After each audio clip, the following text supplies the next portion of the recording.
ഈ കുട്ടികളിലെ കാഴ്ച പരിശോധന നിർബന്ധമായിട്ട് എടുക്കണം എന്ന് പറയുന്നുണ്ട്. അതിന്റെ ഒരു സത്യാവസ്ഥ എന്താ?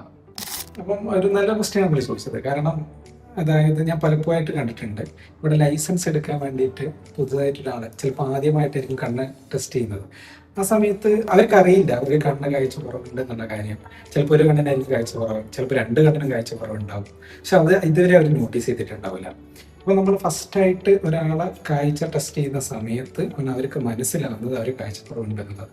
അപ്പോൾ നമ്മൾ കറക്റ്റ് ചെയ്ത കണ്ണട കൊടുക്കുമ്പോൾ ഇത്രയും ക്ലാരിറ്റി ഉണ്ട് എന്നുള്ളത് അവർക്ക് മനസ്സിലാവും. സെയിം അതേ സ്ഥിതി ഞാൻ കുട്ടികൾക്കും. അപ്പോൾ കുട്ടികൾ ജനിച്ച ഉടനെ തന്നെ ഒരു വ്യൂ ഓഫ് അവരുടെ മൈൻഡിൽ ഒരു വ്യൂ അവർക്ക് കാണുന്നുണ്ട്. അപ്പോൾ അവരുടെ ധാരണ എല്ലാവരും അതേ രീതിയിൽ തന്നെയാണ് കാണുന്നത് എന്നുള്ളതാണ്. അപ്പോൾ അത് കുറച്ചും കൂടി നമ്മളൊരു ക്ലിയർ ആക്കി കൊടുക്കുന്ന സമയത്താണ് ഇത്രയും നല്ല ക്ലിയർ ആയിട്ട് കാണാൻ പറ്റും എന്ന് മനസ്സിലാക്കുന്നത്. അപ്പോൾ പ്രായമുള്ളവർക്കൊക്കെ ആണെങ്കിൽ അവർക്ക് നന്നായി കണ്ടിരുന്നു, പിന്നീട് അതൊക്കെ കാണാൻ പറ്റുന്നില്ല എന്നൊക്കെ ആകുമ്പോൾ അവർക്ക് മനസ്സിലാവും. പക്ഷെ കുട്ടികൾക്ക് അത് നേരത്തെ നമ്മൾ എന്ത് ചെയ്യണം, ഇത്രയും നമ്മൾ ചെക്ക് ചെയ്തിട്ട് അവർക്ക് കാഴ്ച കുറവുണ്ടെങ്കിൽ അത് കറക്റ്റ് ചെയ്യണം.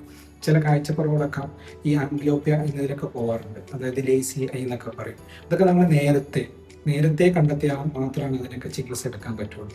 അപ്പം നിർബന്ധമായിട്ടും കുട്ടികൾക്കെല്ലാം ഇപ്പം പല സ്കൂളുകൾക്ക് നിർബന്ധമാക്കിയിട്ടുണ്ട് ഈ കാഴ്ച പരിശോധന. എന്തായാലും എല്ലാ കുട്ടികളും നിർബന്ധമായിട്ടും കാഴ്ച പരിശോധന നടത്തേണ്ടതാണ്.